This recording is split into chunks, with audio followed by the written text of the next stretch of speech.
Today's episode is brought to you by the Vegas Beer Guys and the Sounds in Cinema podcast. The Everything Sequel podcast contains explicit language. 'Cause we learned it from you, Dad. Awards. Joining me, the man who wants to poison me with, some sort of terrible virus that's always prevalent in a 1990s adjacent movie. Tom Stewart of Lonesome Whistle Productions. Say hi, Tom.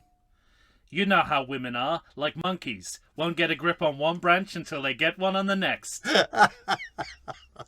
Let's start off with the misogyny.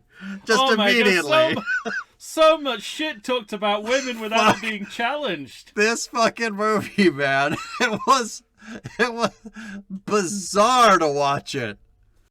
Oh my. It's like we're not even... I got to a point where I was like, we're not even meant to question that all these statements are true. Not for a second. The movie is so fucking blind to how terrible all of its ideas are. It's fascinating. Yeah. It's also... Both parts of your introduction were interesting. First of all, I didn't comment in the ranking episode we did on how you calling this the Impossible Edition almost makes it sound like it's the fake meat version. That we're doing a fake meat version of our a kind of Beyond Everything sequel podcast. Yeah, they're all fake movies. And also what you said about, like, there's a different kind of mystery box here, which is just an absence of not telling the audience what the virus is, but not really caring or knowing. No, yeah. Mind you, I mean, that's implicit in the mystery box anyway. Sure. But this is an unskilled version of the mystery box where they just forgot. They just forgot to make it something. I mean, it might as well, according to the movie, there's as much chance. Go ahead. The virus contains the soul of ancient warriors. Seriously. This movie... I think that's what the movie's telling me. We've talked before about literate movies, and this illiterate movie? This movie is desperately trying to tell you it's a literate, learned movie. Yeah. And it just isn't. That's so funny. But in a way that is, like, really funny and pleasing to me. So, I told you, I think, in the ranking episode that I had a real roller coaster of a ride with this particular movie. So, let me get to that first. Okay. Just to lay down a foundation before we get started, because... Sure. I love that. I always really enjoyed De Palma's... 1996 Mission Impossible. Okay? Okay. So there was no one more excited. And you know what? By the way, because this comes out in the year 2000. In the year 2000.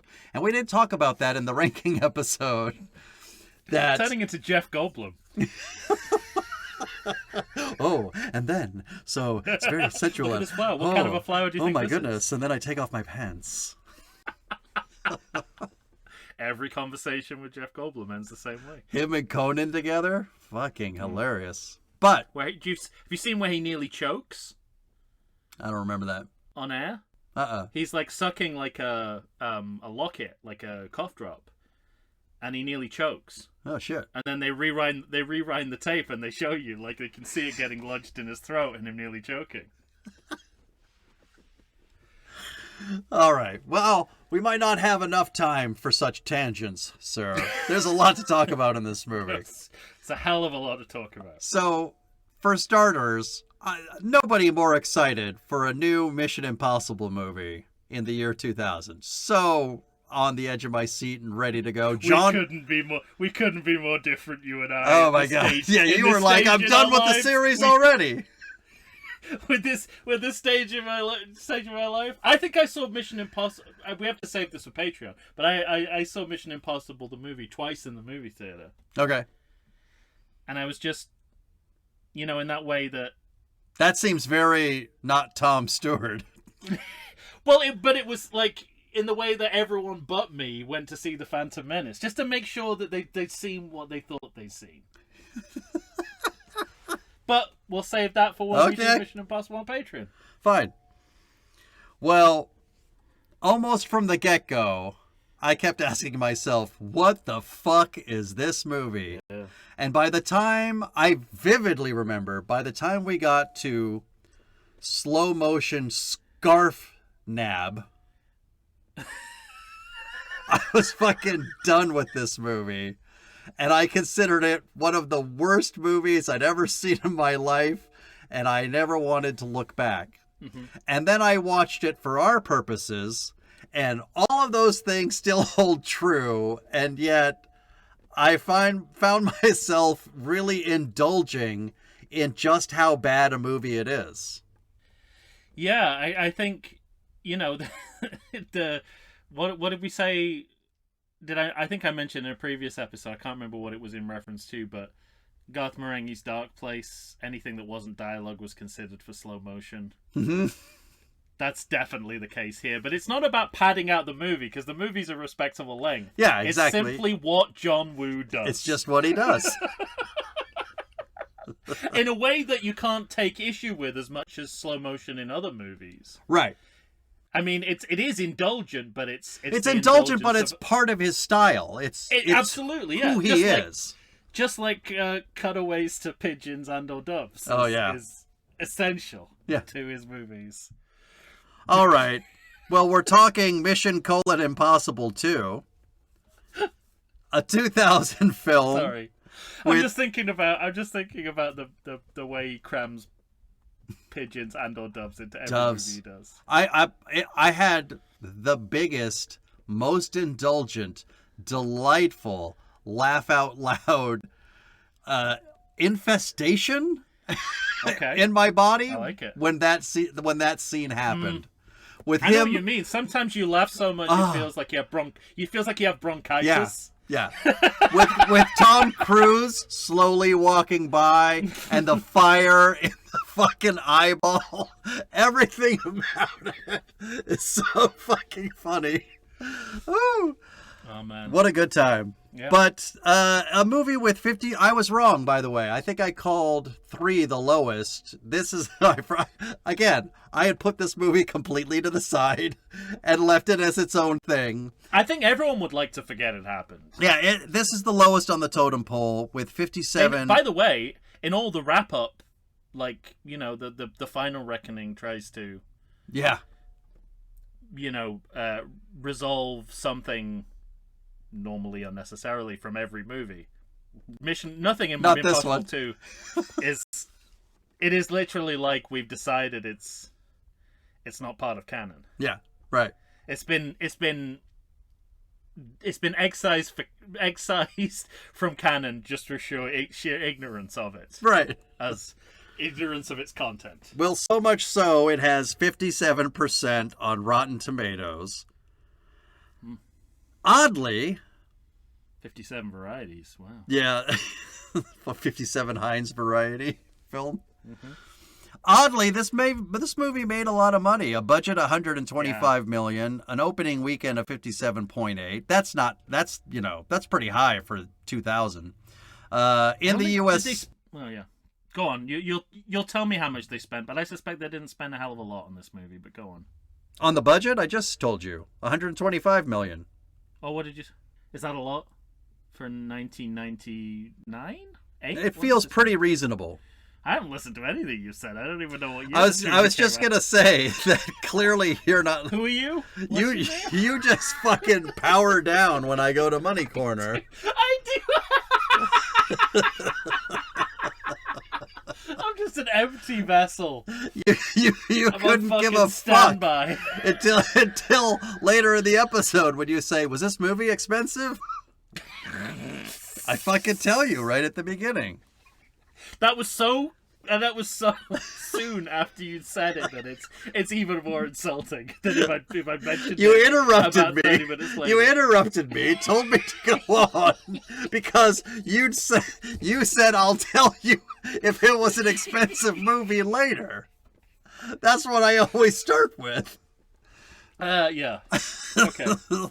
All right, in the USA, it made $215.4 million, and in the world, $546.3 million. So I bet Tom Cruise and John Woo and Paramount didn't give a fuck about its bad reviews, because this movie made money. But then it took a few years to make another one. That's what I was going to say earlier. I mean, we talked about it a little bit, but these movies do not follow the logical protocol of sequeldom. No. 3 years per sequel. They're 4, they're 5, they're 6. They have big ass gaps. Yeah. I wonder if it's like every few years Tom Cruise is like, let's make a Mission Impossible instead of going on vacation. I think he works out stunts for a few years, and then he's like, okay, we're ready. Now build a story. Yeah. As previously stated, at least in our ranking episode, directed by John Woo. Yes. Now, maybe not everybody knows The Young Dragons or The Killer, but by the time we get to Bullet in the Head and Hard Boiled, I think American audiences have kind of started latching on to who John Woo is, and then he comes to America and starts making Hard Target, Broken Arrow, Face Off. He starts getting a little Oscar baity, I think. That was the intention with, say, a Wind Talkers. Oh, yeah. I always forget that's a John. And then all of a sudden he makes Paycheck, and they say, could you get out of our country and just start making movies in your country? Yeah. But he's come back recently with a movie I hated. I've talked about it several times on the podcast, Silent Killer. Oh. Or not Silent Killer, Silent Night. And then the NBC movie that I think was, okay fun, which was The Killer. Not that killer. No. Wait, so is it a remake of his own movie? I don't know. Okay. Wait, that's not the Michael Fassbender movie. Not the Fassbender, no. But that is called The Killer. That's the same title, yeah. And that's on Netflix. Correct. Okay. Got it. Thank you for clearing all that up. All caught up? I mean, I'm sure... Would you like me to repeat any information that I said 10 seconds ago? But, so this was filmed entirely in Australia? Yeah. Did that help? Did that help the budget? Maybe there were huge credits from Australia, and that's what helped a bit. I don't know. I mean, they might as well have gone with Paul Hogan instead of the guy they got to play the pilot. I think that would have been, while they were in Australia, they were like, I mean, this is the most Australian man we could find short of Paul Hogan. Let's just get Paul Hogan. Or well, they've got whatever that guy's name is that's playing Billy Baird. Well, he's South African, I think. Oh, is he? Yeah, I believe he's South African, which adds an extra tinge to his misogyny, that it also comes from a place of white supremacy. White supremacy. Oh, boy. Well, can we talk? Obviously, I can't talk about them all now. I'll talk as we go along. But I have specific notes for each movie on each Paramount logo. Oh, yeah, me too. Obviously. I mean, that's no surprise. This one I call Drumbeat Paramount logo. Yes, absolutely. I don't think I had a note about... Actually, for this one, I didn't have a note about the Paramount logo title. I think they start... They start with a normal logo on this one, but it has the drum beat. Has the drum beat. Yeah, my first note is actually about the cold open. Okay. The aerial shot of Sydney Opera House with the subtitle telling me it's Sydney. Mm-hmm. I have Sydney, Australia, and I also wrote down we're seconds into this movie and it already feels very 90s. The look of it. Well, and it's already treating the audience like idiots because it's telling you something that you can plainly see. Don't show me the Opera House and then print Sydney, Australia. I'm okay. Thank you. Yeah, and we're straight into a building with a mad scientist with a pantomime Russian voice covered in green. So yeah, we're already at Batman and Robin levels of excess. Yeah, it does feel very Poison Ivy in there. Yeah, I was like, is this scientist going to turn out to be John Glover? But no. And then, you know, the first evidence that this has anything to do with Mission Impossible is the ticking clock. Mm-hmm. We get there's 20 hours to, at least for the first part of the movie, to get resolved. That's the timestamp. Right. And yeah, I mean, that's, you know, I think probably they probably held that over from both the De Palma movie and the TV series as well. Sure. That these movies have to observe a ticking clock. But then John Woo comes in heavy, hot with this sentimentality around children with that and slow motion. Mm-hmm. So you've got that slow motion ring around the Rosie. Yeah. Which then it goes slow motion and then it fades out. Both of which feel very John Woo. Yep. You know, we know who's in charge, and then we go into a cartoon of a plane. That's my note. I said, we've talked an animated movie now? Yeah, we've talked a long time about how they can't get helicopters right, and then this movie starts, and I remembered, oh yeah, I forgot there was a time we couldn't get planes right either. It's kind of interesting that this series ends up being a celebration of practical cinema. Yeah. Because almost none of that is in evidence here. Right. And you sort of see, you've gone from like a completely non-existent plane to putting your lead actor on a real plane in midair. Right. It's like there couldn't be two more opposing ideas of filmmaking right there. It's very strange also because after you get the cartoon plane, we're inside the plane and there's our infected doctor with Tom Cruise. Or is he? But you can ask that question anytime you see anyone in this movie. Or is he? In all of these movies. Yeah. Well, especially this one. This one's mask heavy. Yeah, this is 90% people pulling off masks. Actually, that's one thing I did like about Dead Reckoning, where Shea Wiggum going around trying to pull people's faces. That was great, yeah. Yes. I mean, I'd be perfectly happy if he wasn't in the movie, that character wasn't in the movie as well. But I love the idea of them going around in an airport trying to take people's It's like faces putting his off. thumb in people's mouths and like fucking molar arm.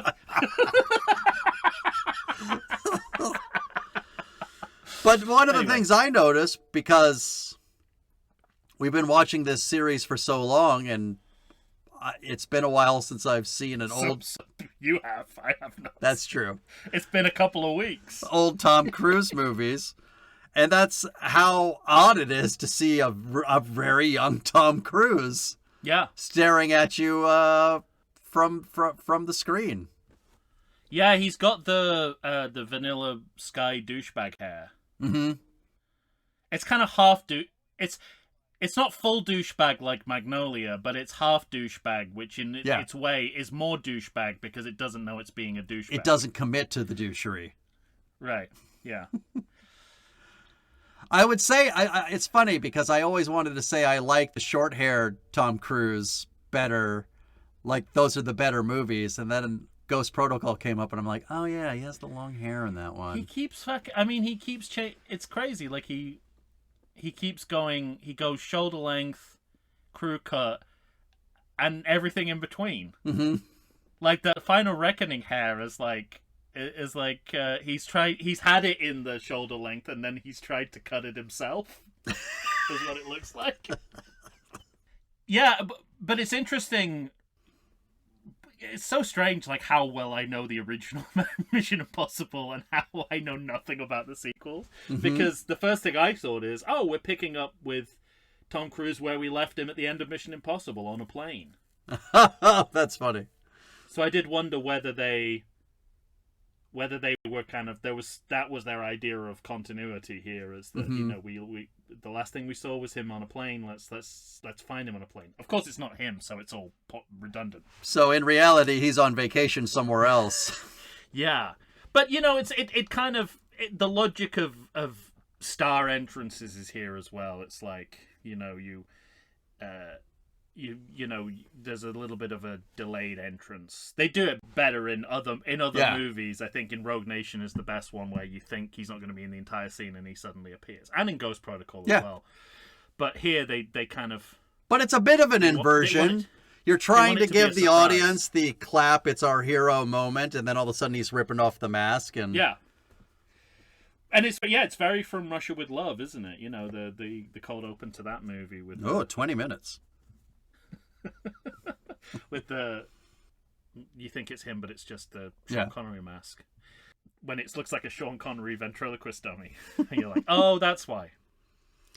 Now, I don't know about you. Granted, I've seen the movie before, but not in decades. Mm-hmm.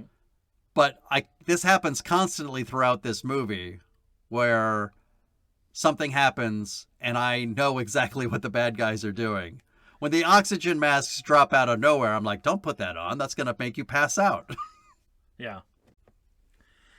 Yeah, absolutely. No pilot just says, we're just going to preemptively drop these masks despite the fact that there's no problem. Go ahead and put them on. Yeah, and this is, this is Hot and Heavy 24. I mean, this is based on an actual sequence from the first season of 24, which got them in trouble because it was kind of it was made pre 9/11 but shown post 9/11. Right. You know, the lesbian terrorist woman. Goddamn lesbians. To get one piece of information, she sacrifices a whole plane. Mm-hmm. That's how the series begins, actually, I think. That's Entity style. Yeah, absolutely.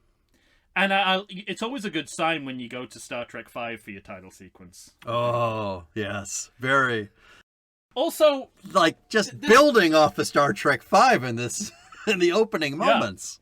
I mean, it puts me at ease, but I don't think that's how the rest of the world feels about it. I think the rest of the world goes, oh my god, why are we starting here? For me, it's like... I don't think the rest of the world is even making the connection. Probably not. He's at least wearing rock climbing gear. And as far as we know, not a hairpiece and a girdle. Correct. But am I also right in thinking, and I should know because I was a young person at this time, but also a young person who didn't really engage with popular culture. Free climbing, was that quite big around this time? Is this like Bond movies putting niche sports into I think rock climbing was big at the time. I don't know about free climbing though. It's a little, yeah. Or maybe rock climbing. I think this was thought of. If I remember correctly, this was thought of. Well, nobody would ever do that. Right. Now it seems like every rock climber is going up there sans harness. They're making documentaries about it.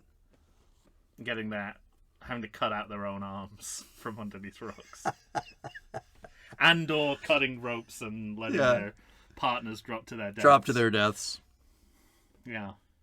But what's weird about, I mean, the biggest problem I think overall, and we spoke to this in the ranking episode, is just this overall mishandling of the material. Yeah. And of filmmaking, actually just of filmmaking in general. It doesn't have anything to do with the franchise. And my first thought was, as he's climbing, you hear this very thin audio layer of Creole jazz. And my thought is, now where is that coming from? Is that playing from his phone? I don't think phones could do that. It's the chopper down in the canyon.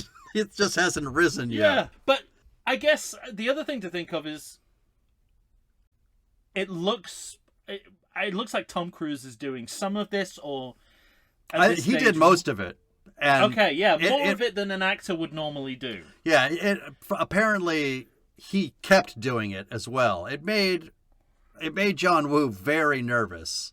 Yeah. He did not like the idea of this, and this is the beginning of Tom Cruise saying I can do anything. Mm-hmm. It's almost frustrating that it turns out he's right, but this is the building of his stunt career. We don't know the aftershocks of all those choices. True. He does not seem a well man mentally or physically anymore.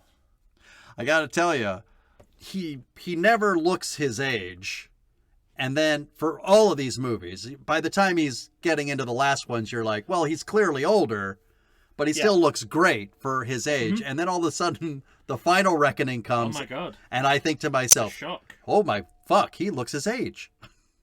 It's age has caught up with him. It's a little bit...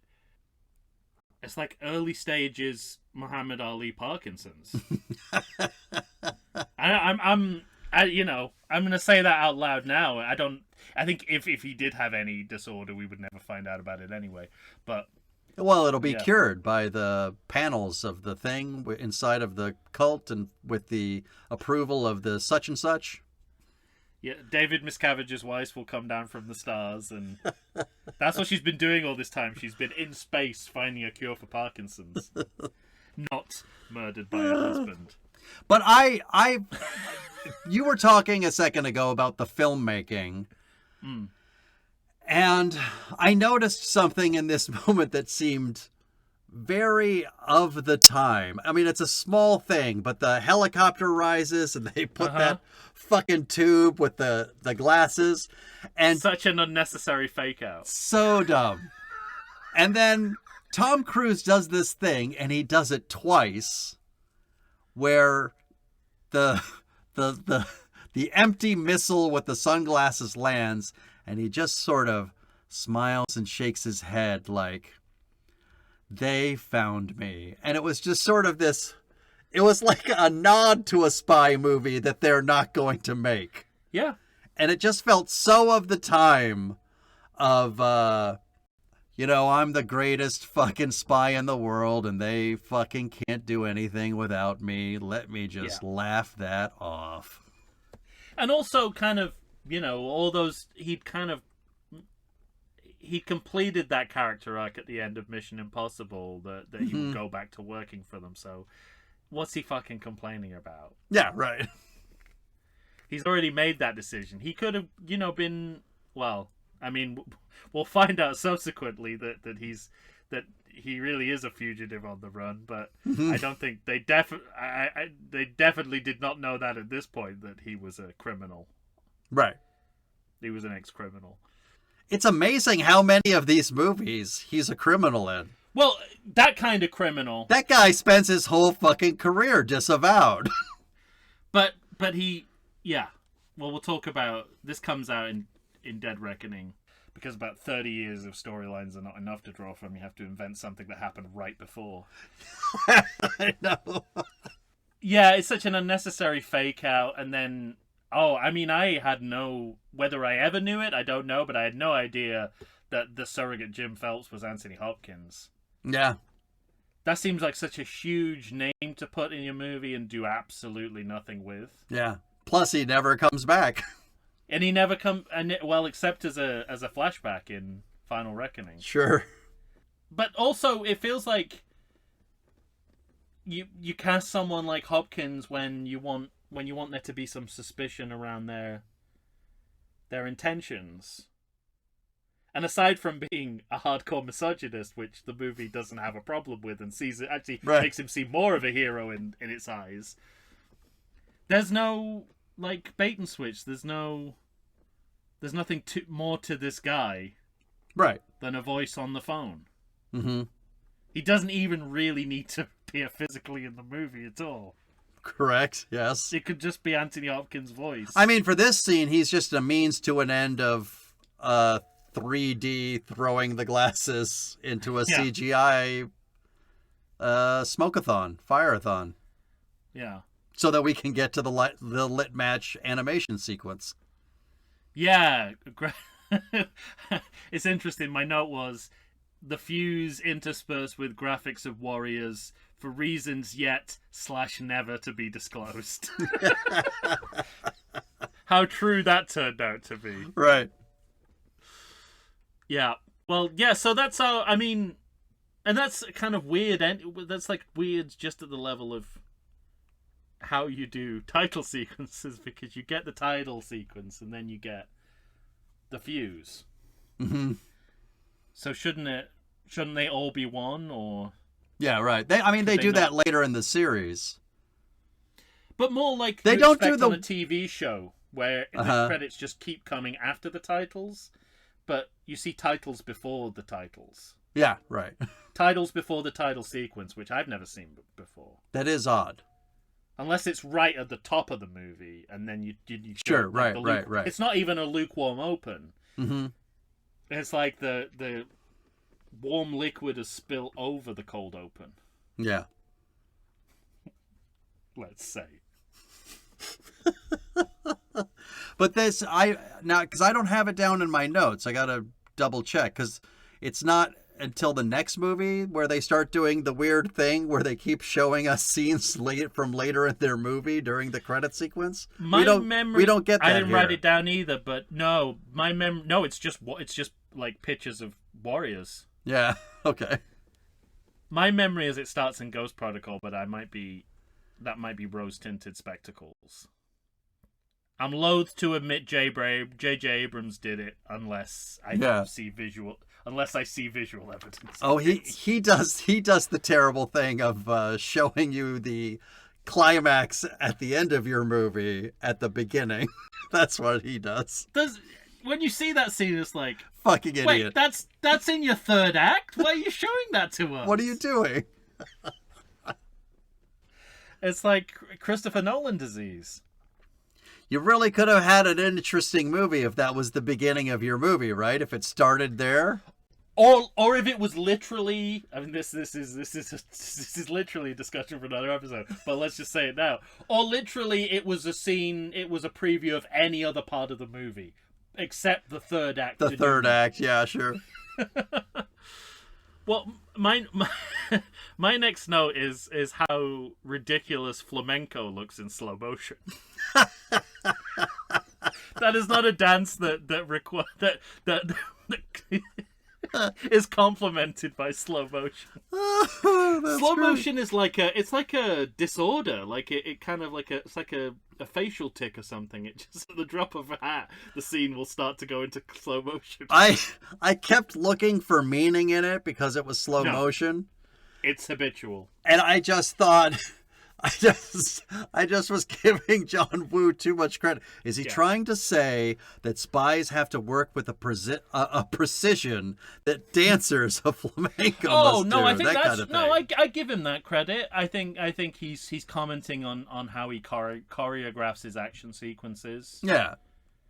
John Ford, there's a scene from Ford Apache where John Ford does the same, and I think it's a similar thing where they have like at the fort they have like a formal dance. By the way, I mean, it's been a long time since I watched it, but isn't this movie notorious? Oh, isn't it like the same exact movie? I have that. Plot-wise? That is amazing. I have that exact note. Yes. They pulled it all from Notorious. All right. It's kind of Notorious with a splash of To Catch a Thief. Okay. But it definitely Hitchcock. Yeah. And definitely. Well, not working at the Hitchcock level, though. The essence of Hitchcock without any of the content. Yeah. But no, that's such a great pull. It's the plot of Notorious. Yeah, it's my favorite Hitchcock movie, so I recognized it immediately when it started. Okay. And instead of Claude Rains, you get Dougray Scott. but when as we go on, like they break one cardinal rule of Hitchcock movies that shows they know nothing about Hitchcock movies. So we'll get there. Yeah, wait. Okay. No, but I think it was deliberate. I think he's making the connection literal between dance and how he choreographs action sequences. I mean, in Face Off, you have the whole thing where he's listening, or the kid's listening to the song, and it's kind of his escape is timed to the song. Mm-hmm. Even though most of that's in slow motion, so I don't know how. Surely the song should be in slow motion. Well, almost all of his movies are in slow motion. We know. But then the song should be in slow motion as well. Yeah, What's right. The song is it Over the Rainbow? Yeah, I think so. Yeah. But also, we're starting to see the movies are already, even in movie 2, we've got quite a high turnover of Tom Cruise's female co-lead. Mm-hmm. We're now 2 for 2. Sure. We killed the last one. Yes, but correct. He was portrayed by her.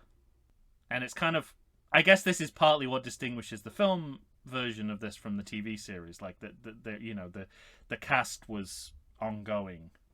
Yes, there's that, but the other part of it to me too is, and the reason that part of me thinks that Well, I don't think it. I think it's a studio note, but I think it's one that Cruise and Wu take on willingly. Mm. And that was the idea of in the first movie, you can't call his relationship with her like his love interest. It just feels like two desperate people, whatever. Like he indulged. Well, she was Mrs. Phelps, wasn't she? She was Mrs. Phelps, yeah. And she knew he was alive the whole time. Yes. So. But I mean, I'm saying that's what I mean. Like the movie isn't. The movie is not interested in having a love story. And it seems like in this movie they came on and they're like, this is how we make movies in Hollywood. We have action scenes. We don't want a lot of confusion. And he has to have a love interest. That's what people like. Yeah.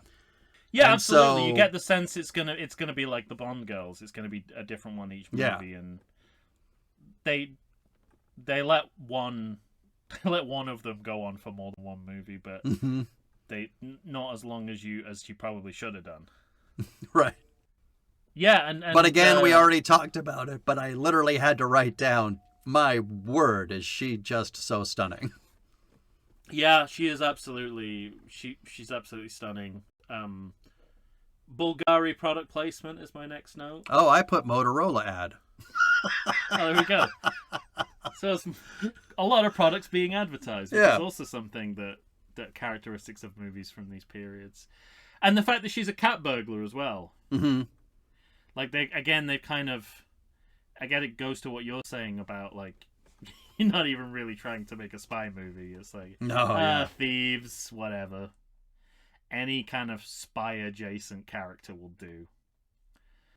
And I think you mentioned this too, like, the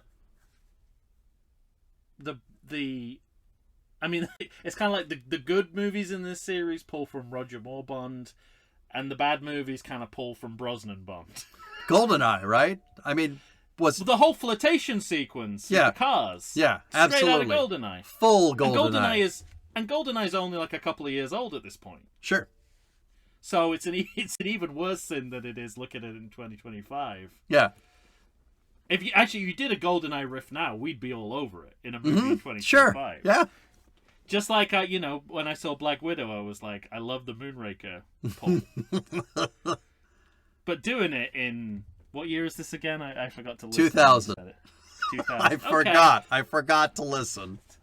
But so 5 years. Like 5 years, yes. It's still not long enough. I think what did we decide? 7 years is the right amount of time. At least 7.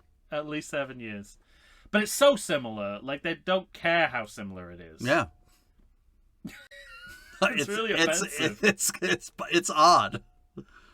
It's so offensive. And this is another, the dramatic mishandling part of this movie. These weird changes in tone that come out of left field. Like, during the cat burglar sequence, it's very light and frothy, and then it suddenly gets very serious and sexual all of a sudden. Mm-hmm. And then it's the same with this flirtation car pursuit when it looks like she's about to go off the cliff. This car pursuit is odd. When it looks like she's going off the cliff, everything changes and the emotion gets very heightened, and it suddenly feels like there are stakes. Because there are. She's hanging off the fucking side of a cliff. And that's not what you want in your flirtation car scene. But GoldenEye... that dangerous part of... that's what's great about GoldenEye. The dangerous part of the... I mean, on a top, she gets off on that. Yeah, exactly. She gets off on the danger. But it looks like these are just like a couple of kids who got in over their heads. Well, the thing is like in GoldenEye, there are moments, say, I can't remember if it's the bicycles or the van, but there's a moment where they're both like, next to each other in 2 lanes of road. And Pierce Brosnan very graciously kind of says, you go ahead first. Yeah, he does. And she goes around. In this one, they're smashing into each other on a very narrow road. It's just flat out dangerous. It's not flirtatious at all. It's murderous. You're going to kill someone. But that's a weird shift in tone. Very strange. In the middle of a scene. And I think, it's like John Woo does like scenes to have emotional stakes. Mm-hmm. But he makes very superficial movies at the same time, so... Yeah. I don't know if it's like a lost in translation thing, but it's a lost in translation to this movie in particular, because he gets the frivolity in other movies. He gets it in Face Off and in Broken Arrow. I mean, those movies don't really have love interests in the same way, though. But do you know what I mean, though? I know what you mean. It's like it feel that he's able to have it both ways in those movies. Yes, exactly. And in this movie, no, it's like he's going for the frivolity, and it's just not there. It's just, you know, he's not communicating what he wants to, I don't think. It reminds me of I've been rewatching Mad Men, and there was a scene in an episode with the wonderful Joel Murray, who is, if you've never seen his performance in Mad Men, astonishing. Yeah, as Freddie Rumsen, and they're behind a two-way mirror watching a focus group about beauty products, and they cut away to like scenes going on elsewhere, and they come back. Right. One of the women is crying, and Freddie Rumsen turns to Don and says, "How did this get so sad so fast?"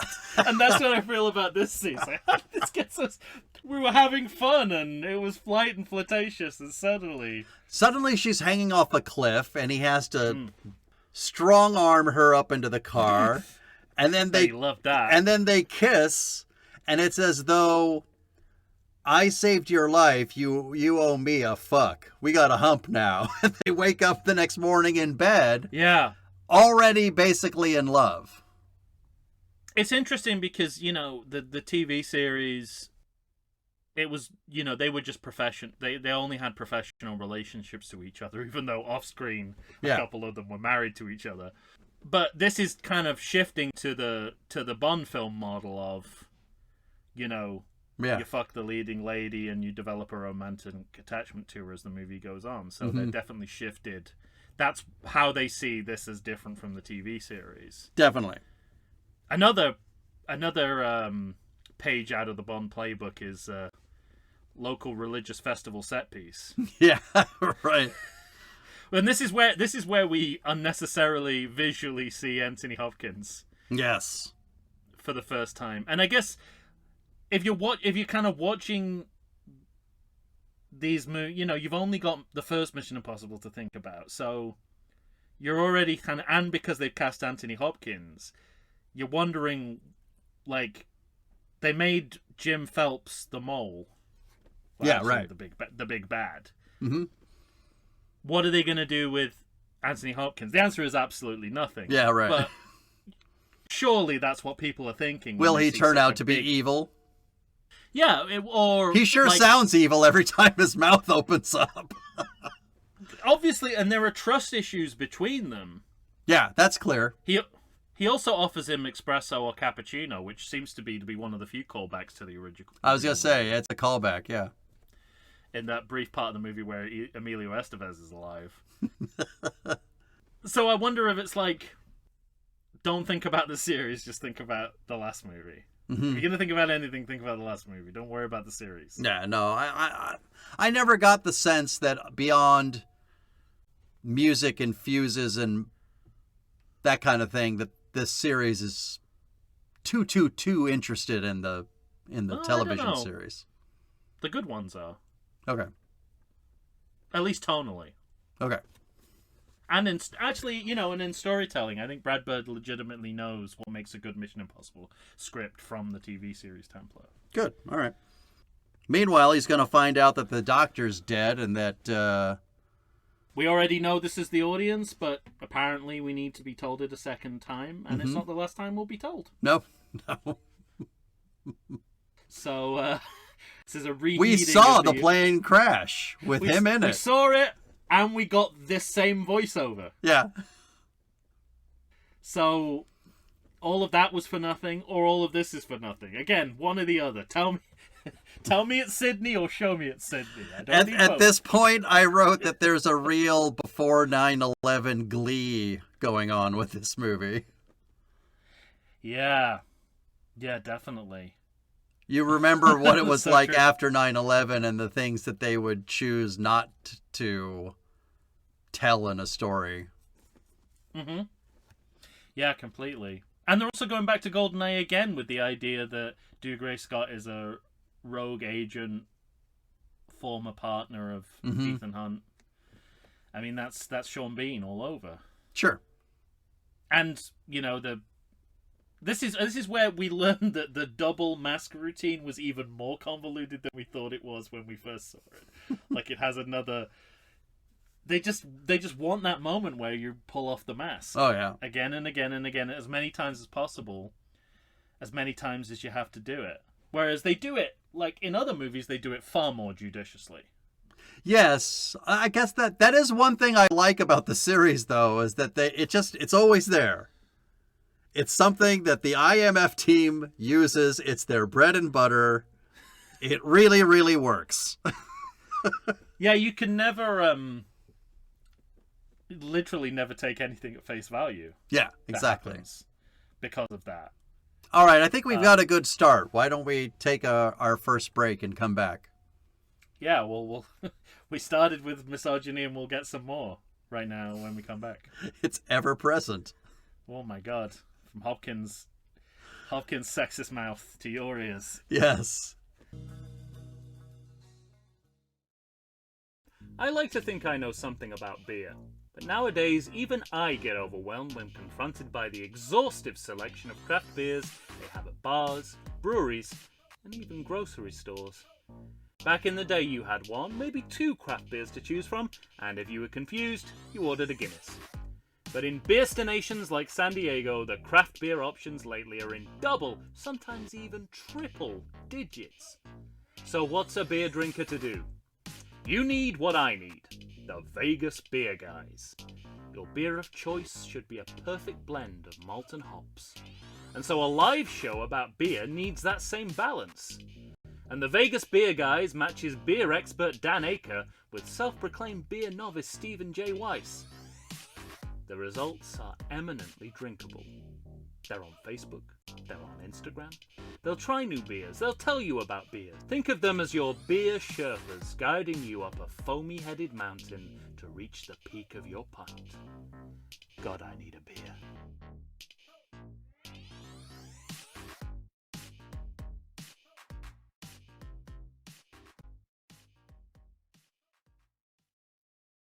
And we're back, ladies and gentlemen.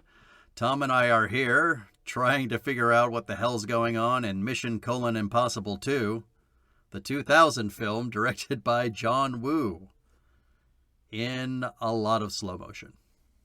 Mm-hmm.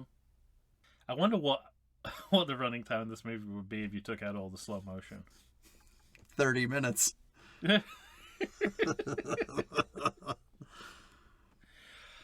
Well, you mentioned on our way out who Anthony Hopkins seems to be. Her qualifications for being a spy is that she's a woman and hence deceitful. Appalling. We're not asking her to do anything she hasn't already done. Yeah. Despite the fact that what she did was get out of a terrible relationship, we just want to put her right back into it. And of course, fuck him, because she is, after all, a woman. She's done that before. She can do it again for us. I would just love it if they just took a moment for Ethan Hunt to look around the room and go, anyone want to disagree with that? Anyone? Okay. Anybody see a problem? No? Okay. Yeah. And it's so ham-fisted how they have minutes to get Hunt emotionally invested in Naya. Yeah. Yeah, and it would kind of be better if this was all kind of revealed later, ironically. Like, this would be a good time to hide the ball from the audience a bit more. Yeah. That the fact that, he's learning that he's become emotionally invested in her, but she's emotionally attached to the villain. Like, finding that out at this point feels like it's just trying to rush through everything. Yeah, because we have that's I mentioned it on the way out, that soap opera kind of fight. Mm-hmm. Where he's telling her what he needs her to do. Novella, yeah. Yes, absolutely. And, it's just sort of that classic of this period storytelling where he's saying things like, well, obviously, if I knew that was what's going to happen, I wouldn't have wanted to do it. God, I really like you. Fuck. Yeah. It's very But funny. it happens in basically, you know, it's he falls in love with her the moment he saves her life, Yeah, right. and that's enough, or it has to be enough for us. Anthony Hopkins, you know, Tom Cruise gives him a look. At the very least, he gives him a look saying, "This is a terrible idea," but not for the reasons that we think it's a terrible idea. Yeah. He just thinks it'll be difficult to convince her, and he says, "Is that a problem?" And he goes, "Do you think that'll be difficult?" He goes, "Very difficult." He goes, "Well, it's not called Mission Difficult, it's Mission Impossible. So difficult should be a walk through the park." That's how easy it is to How many times has he used that line on an agent? Yeah. It's like, did he trick you with the mission difficult bit? Yeah, he did. Yeah, he did. Again, that's the second time.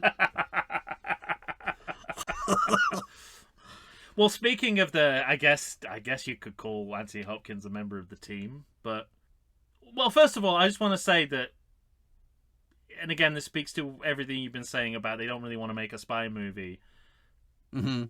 What they're doing is what Harry Cole in The Conversation does. There's no espionage going on. No, here. not surveillance. not any. This is just stalking Yep. with technology.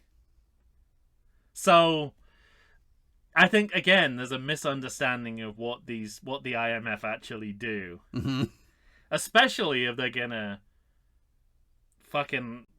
You know, two team members. One of them is a legacy character. Sure. So, again, the audience don't have to think about a new character or actor. Not that we knew anything about this character at all from the first movie, but, you know, we know that we want some familiar faces. And then they add in... a complete idiot. Paul Hogan. And they're supposed to be a kind of an... Basically, they come in hot and heavy as the odd couple. Yes. And that's it. That's all there is to them. And not even that for the rest of the movie. Yeah.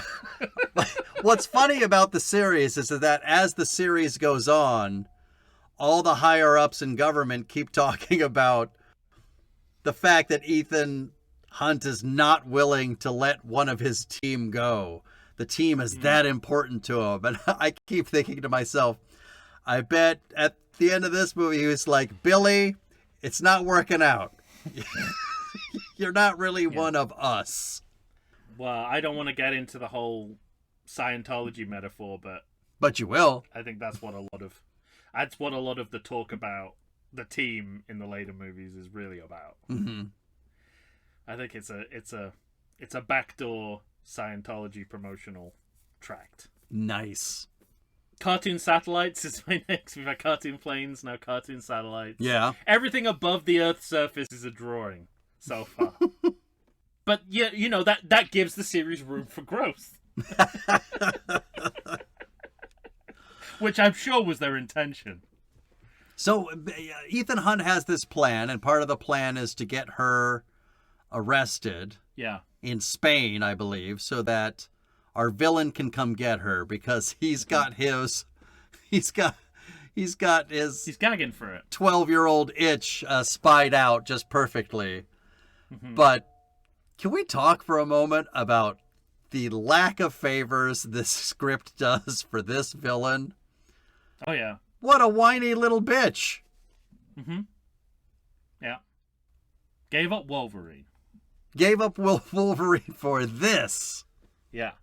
It's Which at the time astonishing. you wouldn't have necessarily... Yeah, at the time you wouldn't have necessarily... It would have felt more like a 50-50 shot. But in retrospect, of course, it's...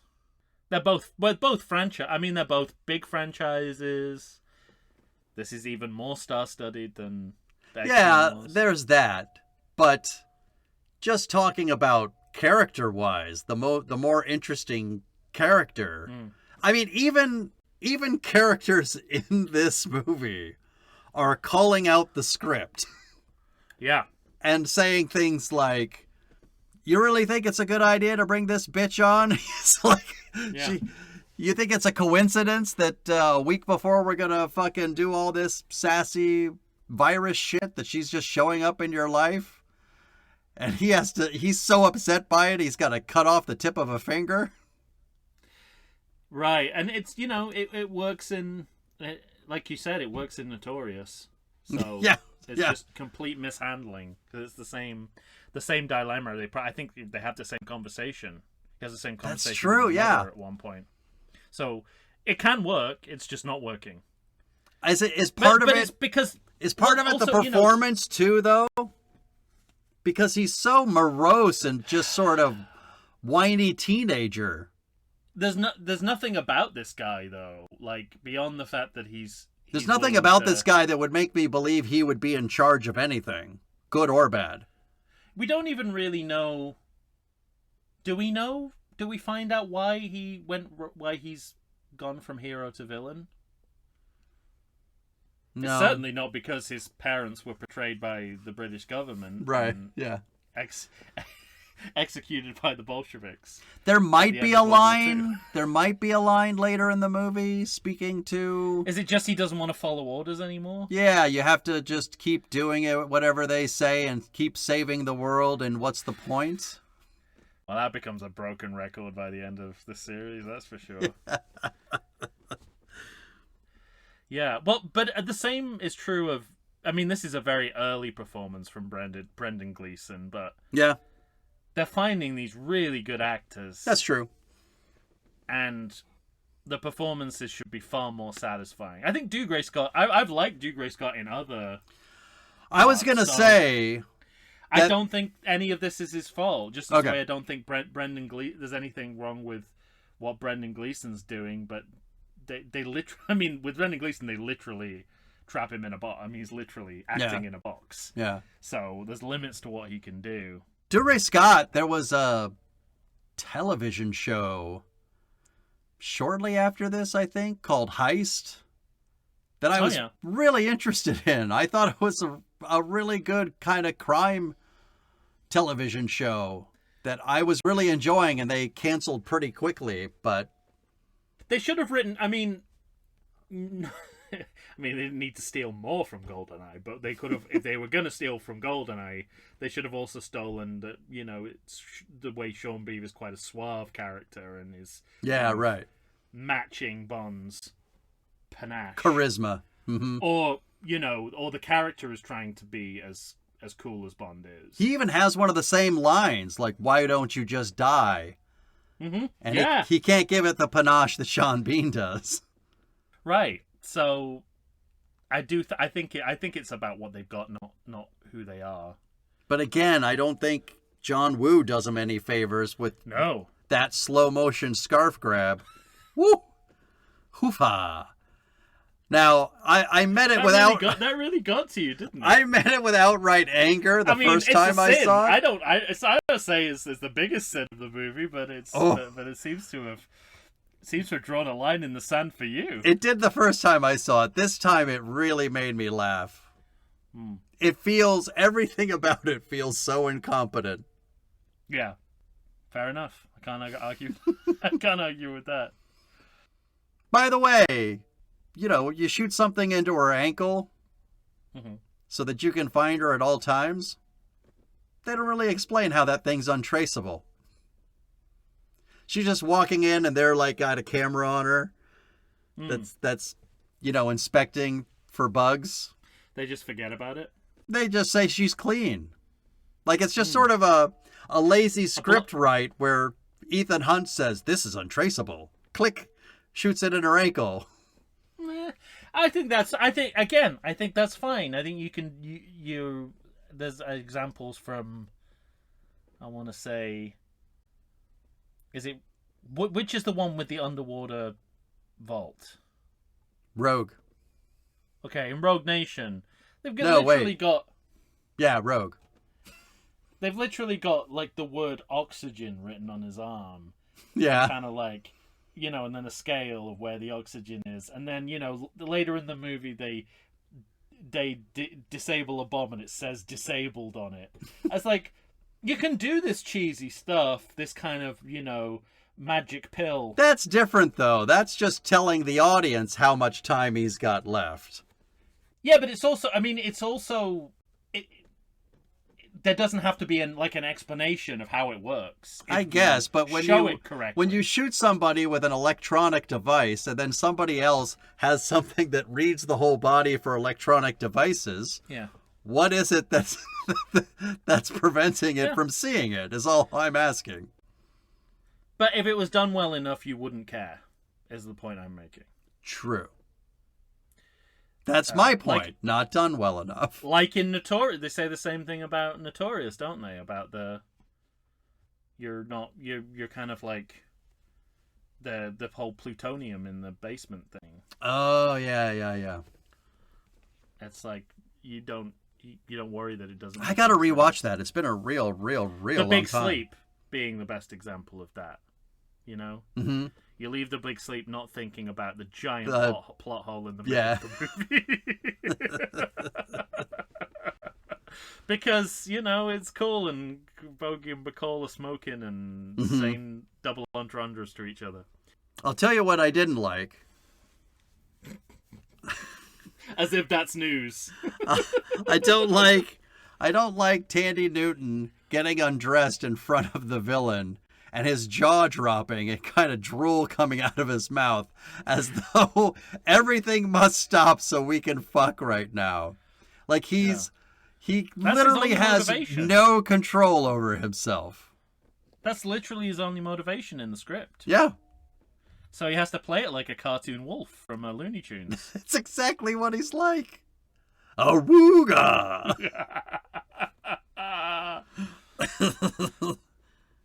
Oh, at least we can all relate to that. Sure.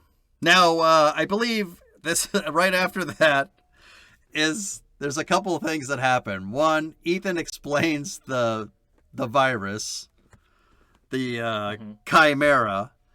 We get lots of cartoons of the inside of people's bodies. Bodies, exactly right. And I want to say CSI and House. I want to say this feels like the third explanation of the virus in this movie.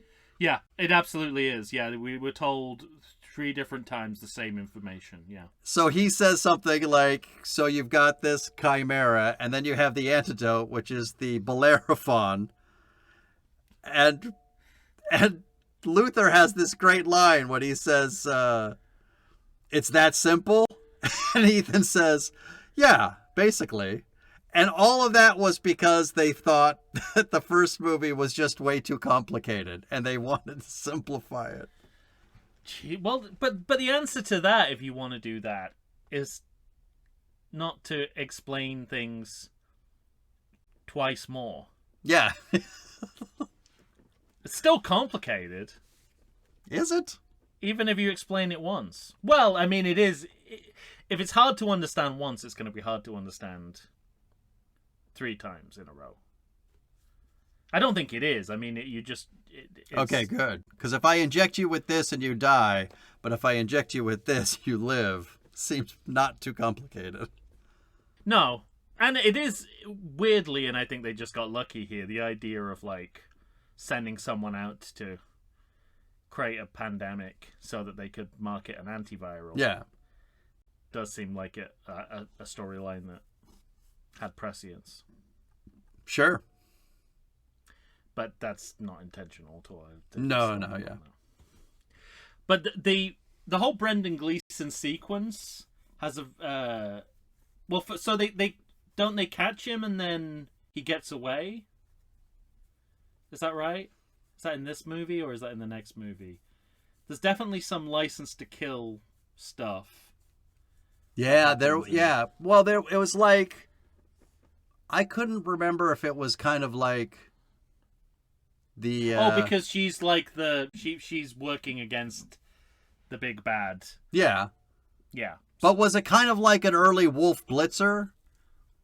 Don't they do a thing with Gleason where they have him in a hospital as though he's like dying, and then they put him back in his limo, and it's like the Blitzer maneuver. Yeah, as though it was just a bad dream.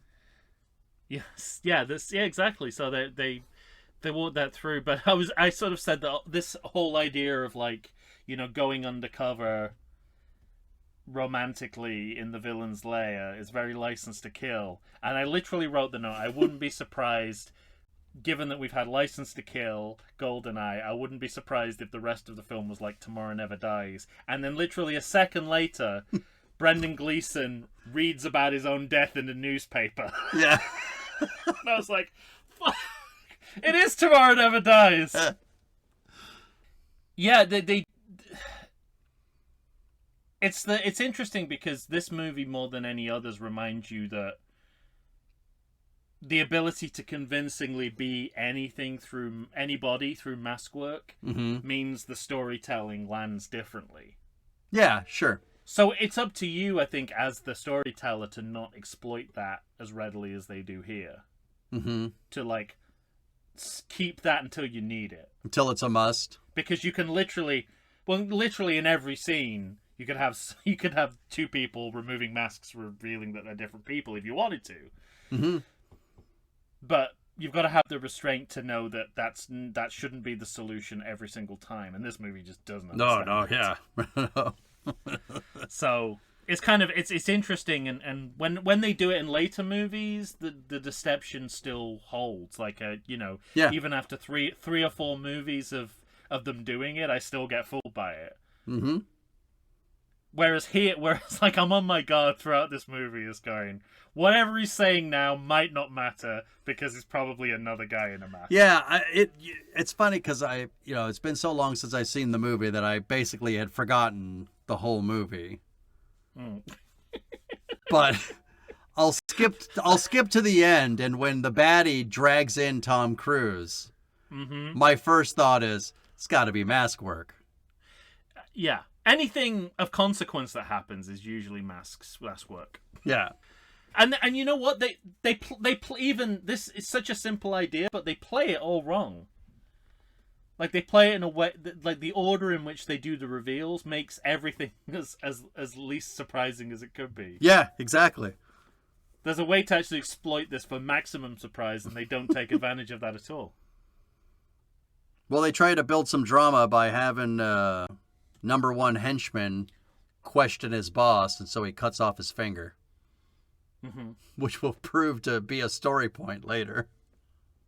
Yeah. It's at this point where I think this script thinks it's clever. And they also do that in License to Kill, but it's like they take out a guy's heart, I think. It's more the Mola Ram kind of move. Because it was the 80s. Sure. But yeah, so we have a kind of there's like a switch point in the movie where the villains start chasing the heroes. Yes. So the villains start getting chased by the people they're chasing. So the film's kind of collapsing in on itself. Like at the horse race, you mean? A flan in a closet. Yeah. Yeah. Well, but they realize that they're being watched, and then they turn the tables. Yeah. It's also very funny watching this movie because it's 2000 and that little, like a Kodak camera kind of digital slide card that they have that they keep putting around. Yeah. It reminds me of the Fast and Furious series, that movie started off with them like stealing dual VCR/DVD players. That's how far back the series goes. So it was really funny to see that digital card play such an important part of this particular spy film. Yeah, and everything is in either DVD or like MP3 player card form.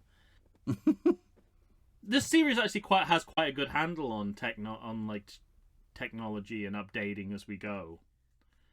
One of the things I did like about Final Reckoning was and it must have been a fun screenwriting exercise. It's like what existing technology that can they use that is pre-internet. Yeah, it's pre-digital. Yeah. We have a bungee jump sequence. We do? Right? Isn't that right? Like a bungee jump through the doors? What doors? I don't know. Oh, I'm still kind of at the horse race where they have that envelope. Oh my god, what are you doing? What are you doing still there? That's just no stuff that's happening there. I remember I wrote a note that he remembers, or not remembers, but he feels her put the envelope back in his pocket, and then after that she tries to escape the compound, and Ethan in quotes, convinces her to go back, but it's of course him, the baddie, Dure in a fucking mask. Mm-hmm. And then he's just so bitter, teenager upset that she's betrayed him, that he's just on the side of his own building crying in front of his henchmen. So emo. Ugh. Yeah. Whiny little bitch. Sorry, that's regressive, but it seems so apt for that guy. Well, at least the villains are like that and not the heroes. That's what the heroes in the series end up like. Yeah, so whatever the kind of heist sequence that's coming up, which involves bungee jumping, another kind of... Oh, I did wrote that there's a helicopter hover and drop. Yeah, and they have to get into this secret place. Yeah. And they have to do it. The doors have to open at exactly the right time. Exactly, that shit. Yeah, so he bungee jumps it through there, and again, it's not a bungee. It's more of a rope well, it line. Go back up like the first one. Yeah. Well, that's the distinguishing feature of a bungee. Is it a bungee in GoldenEye? GoldenEye's a bungee. Okay, because that's what they're riffing from, except that they're doing it all digitally, which is pointless because the GoldenEye was a practical stunt. Mm-hmm. But it's their equivalent of not touching the floor. Exactly right. Yeah. It's like it's a little. The floor is lava. They think they're up. That was my note. Was that they think they're doing a sequel one-upmanship from the first movie, but it's not as good. No, it can't be. I mean, first of all, if they need to match the suspense of that sequence, because it's full of like interfading with Scott, his voiceover, flashing forward, flashing back. Yeah. So the point of that, of the iconic aerial sequence from Mission Impossible was that it felt like it was all happening in real time without any cutaways. But this is like the exact opposite of that. Yeah. It's not happening in real time, and it's full of cutaways. Well, the other interesting thing, we didn't really mention this in the ranking episode, but every single Mission Impossible movie has to have really multiple, I think, not just one, but probably at least a couple of moments of narrative exposition dumps that show that where the characters explain to the audience what they have to do to make their actual plan. And in this movie, our bad guy, Sean Ambrose, Dure Scott, tells us... Is that his name, Sean Ambrose? Sean Ambrose. That's a terrible name. Bad guy name. He sounds like a fruit salad. One with like edible flowers in it. Oh, yeah. But he tells us Ethan's plan just mere minutes after Ethan had told us our plan. So we get it twice in like 7 minutes or something like that. Oh, I know, yeah. So the lack of faith in the audience's memory and ability to figure out what's going on is shocking, but it all makes sense given what you've said about the studio thinks that the first movie was too confusing, yeah. And it's only confusing in that kind of Hitchcockian way of like, there's a kind of... In a satisfying way, if it's confusing at all. It's double storytelling because you're dealing with spies. Yeah. So nobody's who they seem. Yeah, right. There's lots of back and forth in terms of identity and who's the hero, who's the villain. But back in the day, that was every kind of big movie was like that. Mm-hmm. Every caper movie was like that. And there was like the potential for something interesting. Dure Scott knew Ethan so well. He knew the manner in which he would want to enter the building.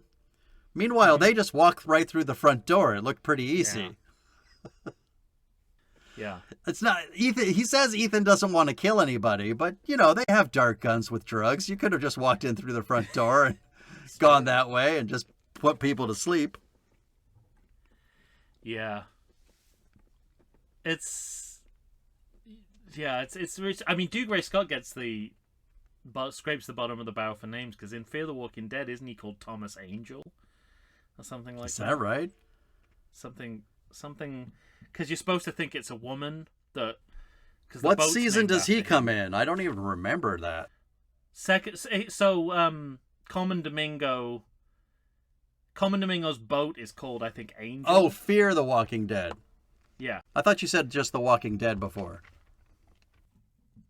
Well, if I did, I apologize, but Okay. I meant the Fear the Walking Dead. Go ahead. So you're supposed to think that it's his, female lover, and then it turns out to be his male lover. Yeah, that's right. I think he's called Thomas Angel, so... Yeah. And also, they're content to steal from Hitchcock's plot, but they break the cardinal rule of never letting a ticking bomb go off. Mm-hmm. So this is like Hitchcock...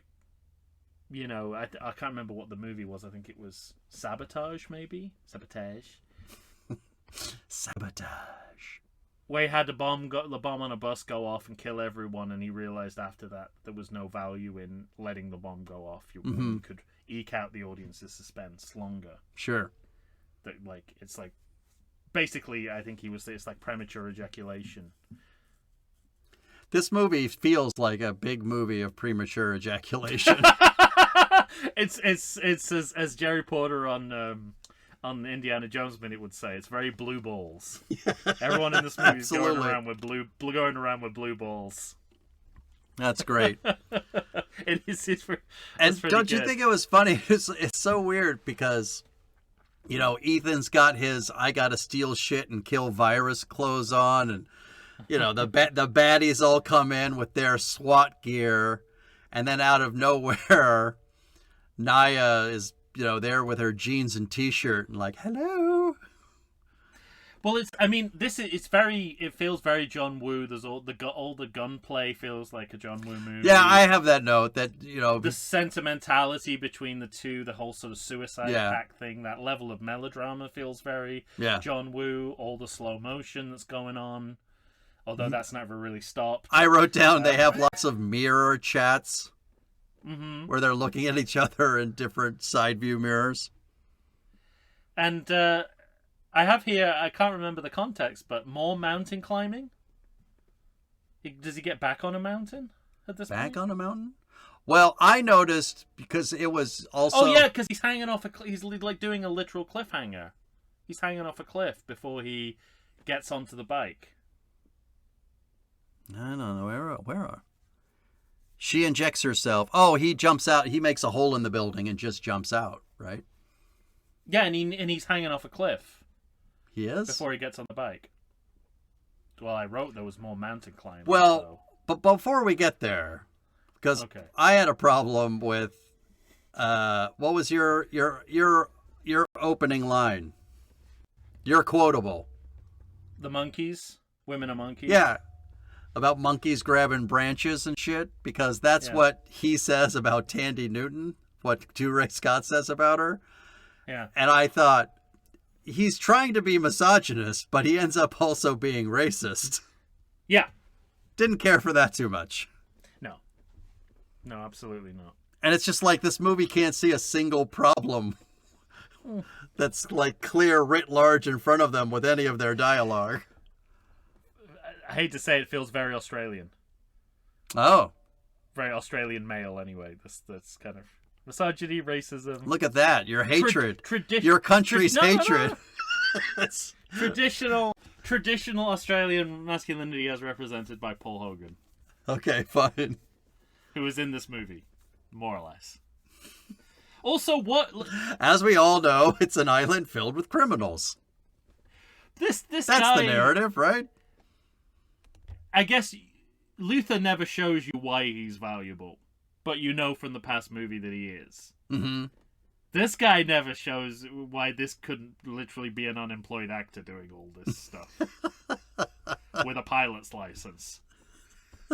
Right? Pigeons. We see pigeons, right? A couple of times. In these scenes. You're talking... I think you're skipping ahead, I think. Are you on the island already? No, they're escaping the because place. We have to have that overly sentimental moment where she tells him to kill her. Yeah, the suicide pact. Yeah. Been there, done that.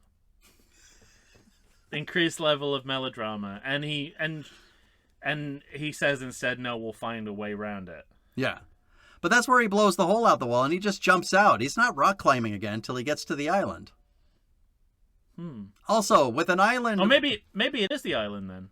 On an island with, 70 people cruising the perimeter of the island, how did he get to that island? He's not wet as he's climbing that fucking wall. There's no boat. Because we're getting into the part of the movie that works. With actually, I do have more because he's gonna. So there must be some mountain climbing somewhere. Someone will know what I'm talking about.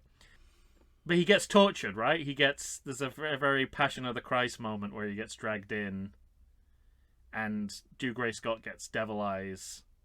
Oh man, you're white doves. We almost need to take a break. You're getting so deep into this movie. What? Deep into this movie? This movie has no content. What could we talk about in between that? We can take a break though. I mean, I have a page of notes left, so. Well, he said, because I liked that soap opera moment when they make the suicide pact, and he says, "I'm not going to lose you." Can't his parachute handle two people? Specifically, not. Okay. He says so. He does? Yeah, Are you sure you're not thinking of Final Reckoning? No, part 1? Oh, I am. I'm thinking of Final Reckoning. Yeah, part 1, not Final, yeah. He doesn't say that here, does he? No. He just leaves. He just jumps out the fucking hole in the wall. But he can't... Isn't the idea that he can't care for her in her situation while he's going off trying to find a solution? What solution? On a bike. Riding a bike around. His motorcycle solution? Riding a bike around for a while. All right, well, we're about to get to some slow motion flip kicks, and he's got to get into the grate before he's fucking carried in by the baddie. So why don't you calm down a little bit? And then okay, I just want to get out of this closet. I'm really losing a lot of fluids. Losing fluids. I'm near death. I think we've made the point that we don't like this movie.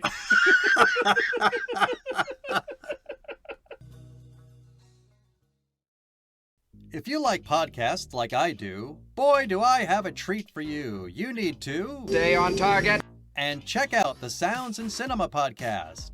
Listen as your host, sound designer and music creator Tony Parham, and co-host, musical performer and sound lover Derek Hansen, D-Rock if you're nasty, and I am, discuss all things sound related to film, television, stage, and theatrical productions. They discuss environmental sounds, bioacoustics, dialogue, the nature of communication through sound, but as an added bonus, they drink beer and try to stay on target. Find them wherever you get your podcasts and listen to the pure mania of a man who can charitably be described as Doug, the dog from Up, and another man with a soothing and sultry voice trying to get that man to stay on target. That's the Sounds in Cinema podcast. Tune in and listen to the sounds they are creating just for you. And we're back, ladies and gentlemen. Tom and I are here discussing and disagreeing about how far we are into this movie. Mission: Impossible 2 -- the 2000 film directed by John Woo. You know, there's always a 12-year-old boy mentality to some of John Woo's movies. Thank God you said mentality. But it's really indulgent in this movie. Oh yeah. What in particular makes you say that? I don't know. I'm looking over my note. I mean, we're not really quite there yet, but by the time we get to motorcycles, we're just in the fantasy of a 12-year-old boy. Yeah, but that's where I really start responding to the movie. I mean, well, the practicality of it is. We could absolutely lose the devil eyes, the doves, the Jesus torture. Oh man, that dove shit really got me. I was just laughing out loud. But he also, there's this thing, because when he sneaks into that grate, yeah, and he starts, like, all of a sudden the movie starts having qualms about killing people. Because I think he's hanging from, like, the ceiling at one point, and it looks like he's gonna spin somebody's neck and break it, but instead he just sort of spins them around and then knocks them out. Yeah. But it makes it look as though he's done the head spin break neck thing. Yes. It was very odd. That is very odd, yeah. But to get into that grade, he has to do that slow motion flip kick where he's running straight at the guy and then just does it's fantastic. Yeah, but I think this escape and when they get up to the surface, it's what Wu does best. This whole kind of sequence. Can't we talk about the firebomb and the ice and shit some more? It's so delightful.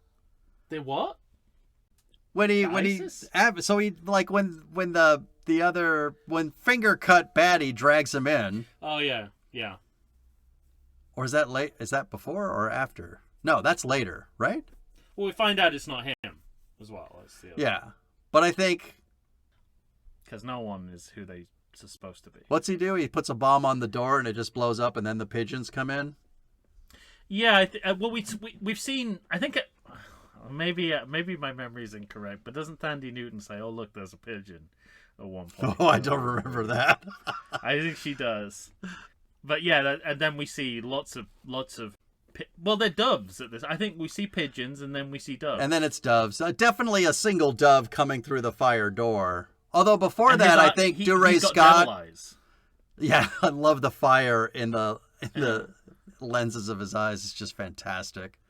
But before that, he explains his stock option plan, right? Yes. Yeah, his we're gonna become Johnson & Johnson. Yeah.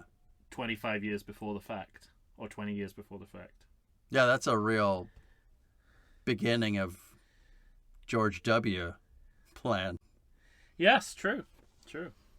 But it's funny because we've talked about that so much in the past, about that sort of 80s Reaganomics storytelling, and it's funny to see it, how the fruition of it, like, or the end of it rather, like how it comes full fruition to this point of what of how important a business mind is even to today, that day's villain. Yeah, I mean, you're at the ass end of Clinton's administration, and you kind of don't know where you are politically anymore. Yeah. Pre 9/11. I don't want money. I want stocks. Also, very Tomorrow Never Dies. Mm. The control of broadcast rights in China for 100 years. And that's after that the baddie brings in Stamp brings in Hunt, and he goes for the fake face. Oh, I love it. Saw it coming a mile away. So proud of myself figuring shit out on the fly. Well, they've done it so many times. It'd be weird if they didn't do it this time. And like that slow motion runaway of him just like dun dun dun dun dun dun, dun. Like nobody sees him just walk behind him on the desk, pick the shit up, run around past them out the door. It's great. Yeah, how slow was he going? Well, it's a John Woo film, so he's going real slow. I noticed, and this is where we get into good action movie shit that John Woo does very well. Yeah, I agree. The circular shooting of the car, which I definitely think No Time to Die ripped off in its cold open. And also, this is where the movie is entirely practical. Well, and mostly.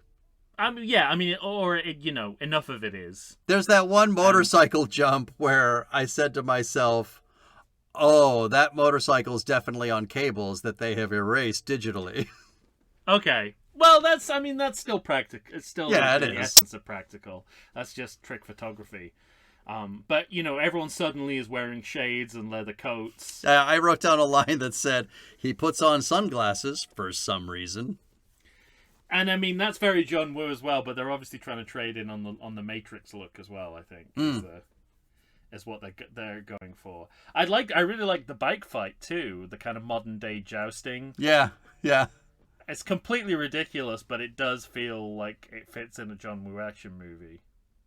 And then the only visceral moment in the entire movie when the knife goes right up to Dougray Scott's eye. Mm-hmm. That's the only time you kind of flinch in the entire movie. The only time anything feels like it has real... I think it's the other way around, right? Tom Cruise's eye. Oh, it is. Yes, sorry, yes. It sort of feels like someone might get hurt for real. Yes. Not.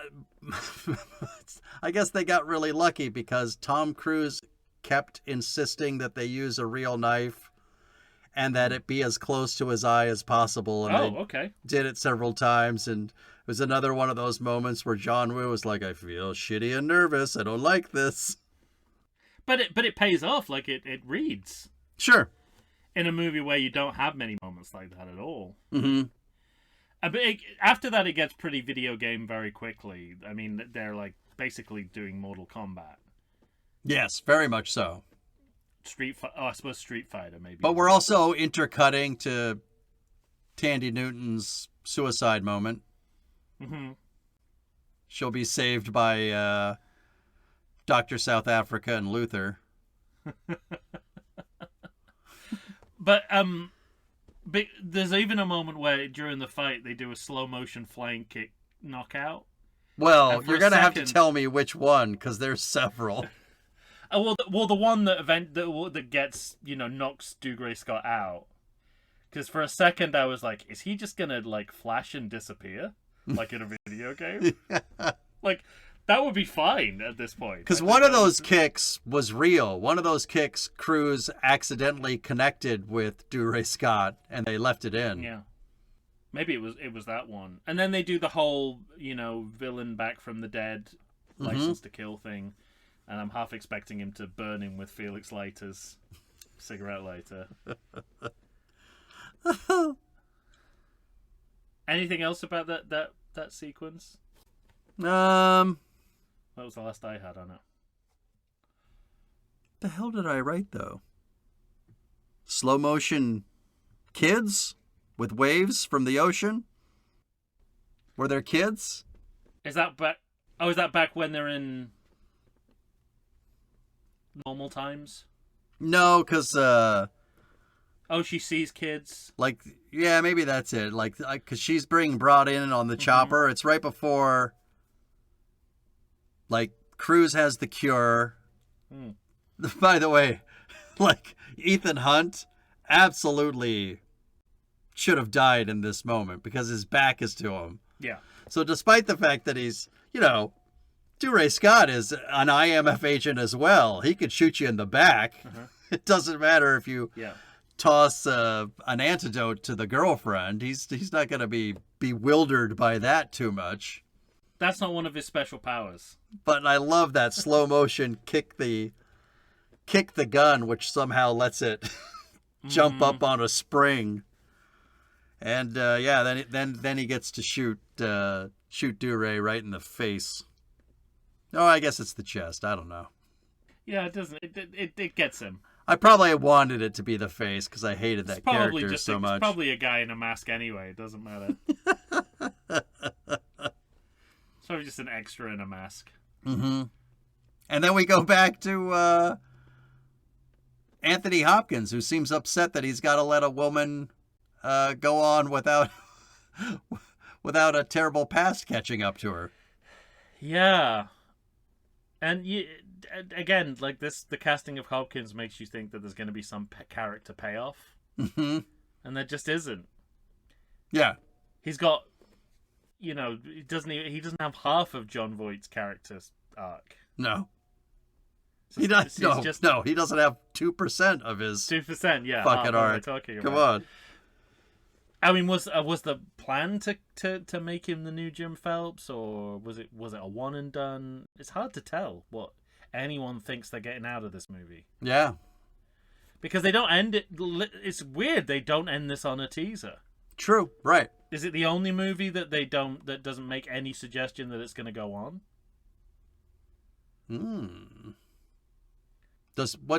What happens at the end of 3?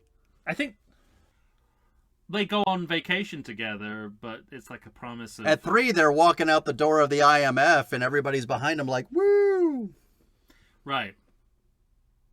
But 4, But because Ghost Protocol, he's walking away on the dock and they're talking like he's got the message about the Syndicate. And it's actually, the next movie is actually about the Syndicate. Yeah. That's not what IP cinema does now. 200 Jonathan Masters at the end of your post-credit sequence. An actor who will never be seen or heard from again. Yeah. Well, But the thing that this movie does is show its two lead characters kissing each other, walking off into the sunset as though yeah, they'll be together forever for as long as the series goes on. Well, and also that he might not be an agent anymore because he's not getting, none of those clowns on stilts is giving him any mission briefings. No, but in that talk with Anthony Hopkins, he says, "I'll let you know where I am," and they do the opposite. They do an inversion of the beginning of the movie where he says, "I think you've earned a vacation." "Well, I'll let you know where I'm going." "Well, then it wouldn't be a vacation." Whereas they were both saying the opposite thing at the beginning of the movie. I'm interested in this park. Me too. Is it? I hope that part of me thinks that this is what John Woo thinks all white people parks are like in the West. It's like, yeah, there's clowns on stilts everywhere. I would only expect to see that on the 4th of July in this country. So is it? What day is Australian independence? There's a lot of clowns about. At least, and it's set in Australia as well, right? What? But and it's set in Australia, isn't it? Yeah. Like it's happening in Australia. And we learned that neither Dandy Newton or Tom Cruise ever set foot in that park. Mm-hmm. Because they only have their green screen close up and then you just see a couple of doubles walking away from behind. So that they were never there. Well, they were there for other shooting parts, weren't they? Well, not in that park. Oh, I understand what you mean. So in fact, they pan up and there's a sign and it says reshoot park. Nobody above a certain pay grade allowed. Yeah. Scrubs only. But I wonder if that means it wasn't a planned ending. Like they had another idea for the ending. Although, if you had that, why would you reshoot it with this? You might as well just have the film on spool. To end the movie would be more effective than this. Like whatever they shot before. Last Temptation of Christ, when the film runs out. Yeah.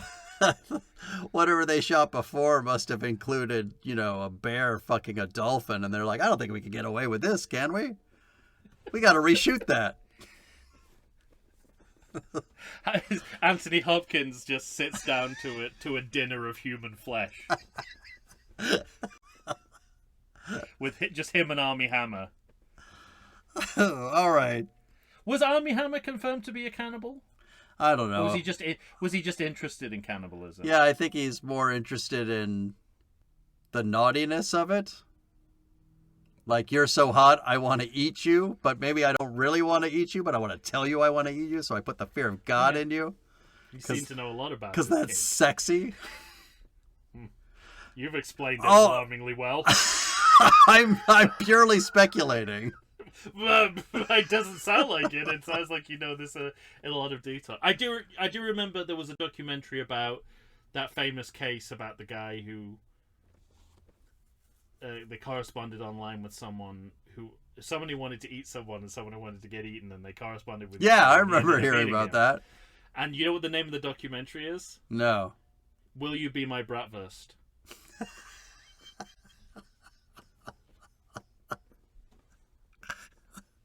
That's great. That's better than Poop Cruise. Absolutely. Which apparently is one of the tent poles of Netflix at the moment. Is a documentary called Poop Cruise. Is that the one where none of the toilets would work on that fucking boat? Yeah, I mean, I'm partially interested. If I didn't have to look at it, I might watch it, but maybe it'd be better as a podcast. Oh, a job for us? Side podcast? I do think the idea of being on a cruise is an innately hellish idea to me. Yeah, it seems terrible. So the idea that it's actually gone wrong in this way multiple times. Because similar in COVID, they were trapped on there. They couldn't dock anywhere. Terrible. No country would take him. Not for 1 million, not for 10 million. Panama won't take him. Why don't you cruise by and I'll jump and I'll just swim on to the island. They'll never see me. Wouldn't the salt water disinfect me from whatever I got? Yeah. All right. Anything left for you? Just a credit check. Well, I meant beside the credit check, goddammit. No, that's it. Well, I mean, literally, when those two doubles walk away, that's the end of the movie. Agreed. All right, credit check me to this fucking ridiculous song. Oh, except that it is full circle in terms of we go back to the Sydney skyline at the end. Uh-huh. And whether they plan to just end the series here. You know how I love related cast and crew members? Flamenco dancers, Brett and Candice Partridge. Hey. Presumably, I have a feeling they're maybe more married than biologically related. Adriana and Sandra Rodriguez. So 2 sets of related dancers amongst the All right. flamenco dancers. Cinesite head of production, Courtney Vanderslice, who to me sounds like a parody of a Real Housewife in an SNL sketch. Yeah, right?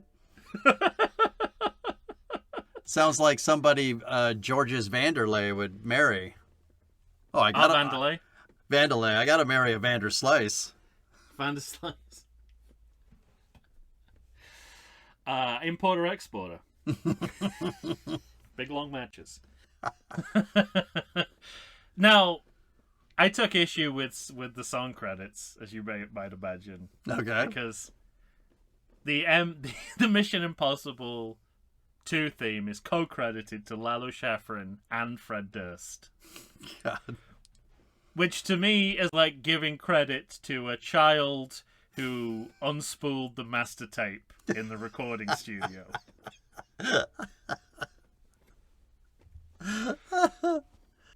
And we already talked about how this movie is full of product placement, but Prada not only gets special thanks for the products that appear in the movie, but it appears on its own with lots of empty space around it. So I don't know what Prada did for this movie, but they obviously went above and beyond in terms of supplying them with money. Okay. Or influence, or both. Anything else? No, that's it. Well, shit. Well, it's 2000. The credits are not the 3-act plays they are now. I guess not. They're like 5 minutes long or something crazy like that. It's like record time for us. What, with credit checks? No, well, I guess that's not true. We did have the dark, crusty days early on. Dark, crusty days. That makes it sound like we were dark and crusty. Which is still true. It's never not been true. Oh, it's hardly ever we could squeeze way under 2 hours nowadays. I don't think we even did that for the ranking episode, did we? I know, I think they're about the same length. Yeah.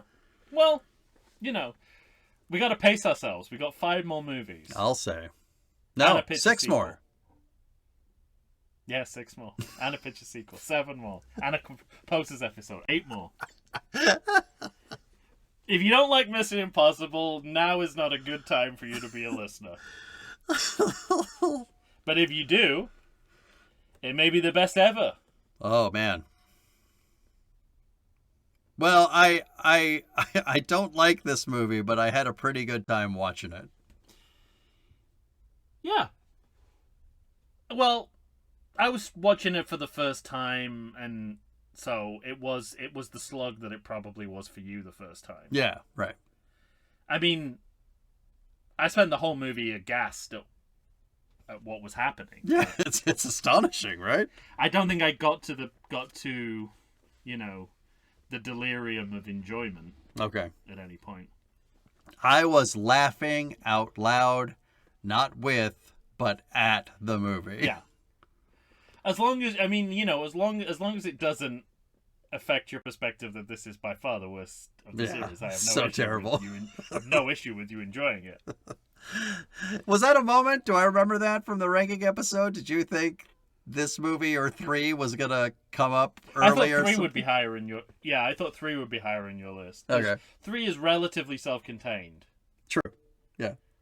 Until it's not. But this is... I suppose this is the most self-contained, yeah. Oh, That's what I should have been suspicious about. boy, is it. In the worst way. Nobody talks about anything that happens in this movie. No. And a lot happens in this movie that would be worth mentioning later on in life. I mean, it's funny, too, that this movie starts with the motorcycle nonsense, but all the motorcycle nonsense that comes after this movie is so much better. I think the motorcycle nonsense is the best part of this film, but I also agree with that. No, yeah, I agree with both those things. I think there's better motorcycle stuff, but that's the best stuff in this movie. It's interesting to track it because we kind of, we go hot and heavy with motorcycles here.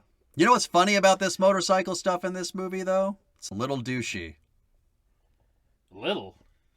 It's douchey compared to the other stuff is just straight up, let's do motorcycle stunts. This is... Let's all be douchebags on motorcycles. Yes, completely. Oh, I agree. Yeah, completely. Let's go to our Matrix costume party. Yeah, on our bikes. Yeah, no, but it's interesting. Like we ease off from the bikes for a while, and then we, then they come back hot and heavy again. Mm-hmm. And by the end of the series, it's weird if you don't see him on a bike at some point. Right. Yeah. All right. Anything left for you? No. Very good, then. Ladies and gentlemen, you got to tell us what you think of this rock hard movie. It's like a rock hard ab of a movie. It's a movie that says, hey, look at my abs. Yeah. Back when it's yeah. Well, I don't want. One of the other things that becomes increasingly hard to hide with Tom Cruise's aging is the way the skin, even when he's still got an amazing body, but because of his age, his skin is going to hang off it in a way that it doesn't. And if you apply that to G-force winds, it's flipping and flapping all over the place in a way that it wouldn't when he was this age. I noticed when he was in bed early in this movie, like his hands seemed extra red, like little lobster claws. I honestly think he's going through something health-wise, and because it's Tom Cruise, we'll never find out what it is. No. He's shaky, he's shivery. I don't know, did you get the weird cult leader introduction from him before the movie? Oh, yeah. Something doesn't seem right. It seems... No, that's something that they're doing for all movies now. The whole concept of it is ridiculous, but there's something particularly uncomfortable about watching him do it. I think what was uncomfortable was he's reading... Also, it's weird to go from Nicole Kidman to him. True. It's like there should be a transition where he's like, thank you, ex-wife. Yeah. Hello, I'm Tom Cruise. No, I guess... For me, I think he's trying his absolute best to make it seem like he's not reading off a card. But he doesn't really know how to do that. He's just clearly reading off a card. And it's like 3 sentences. Yeah, right.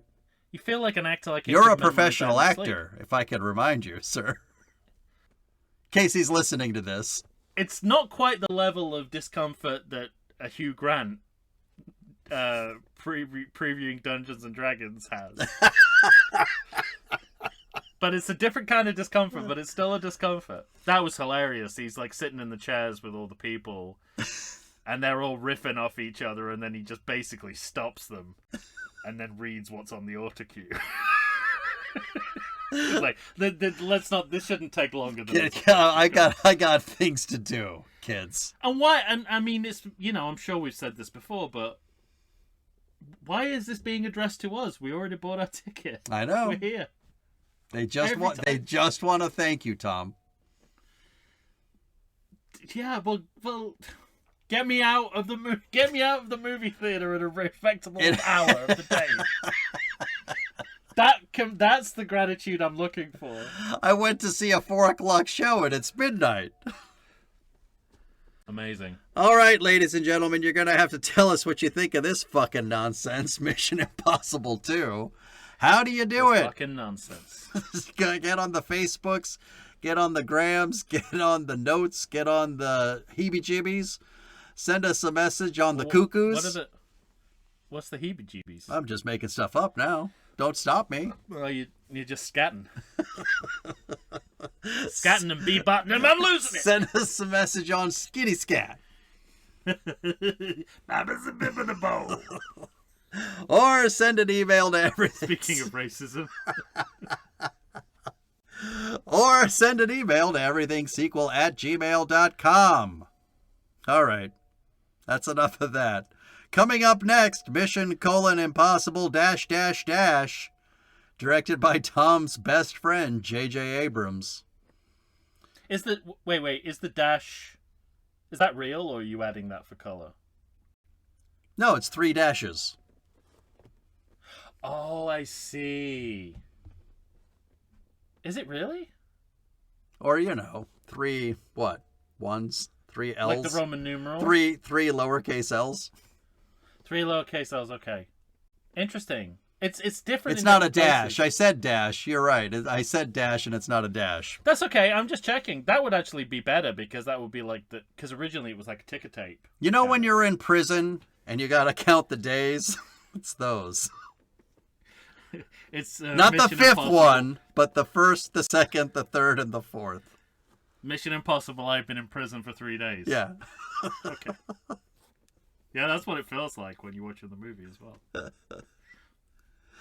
Yeah, I didn't know what else to call him.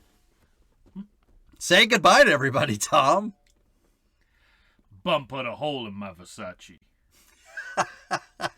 Verbal product placement, as if there wasn't enough visual product placement. You know what? You know what's funny about that? I'm realizing just now that Ving Rhames goes from sassy black man in the year 2000 to sort of the conscience of the movie. Yes. By the end here in 2025. Yeah, he he goes from Phineas Freak to Bag of Ants. Yeah. In the course of these movies. Hello, I'm your computer ghost. Oh man, there's so much, him and Angela Bassett as well. There's so much leeching off the wisdom of black people. Yeah. Terrible. It's great. Leeching. All right, on that hopeful note, we'll see you next time. We'll get there, Pop. Say goodbye. No, you already did that. Yeah, the bum put a hole in my Versace. Let's turn it into a never-ending loop. We're saying loop. Goodbye is what I meant. So long, everybody.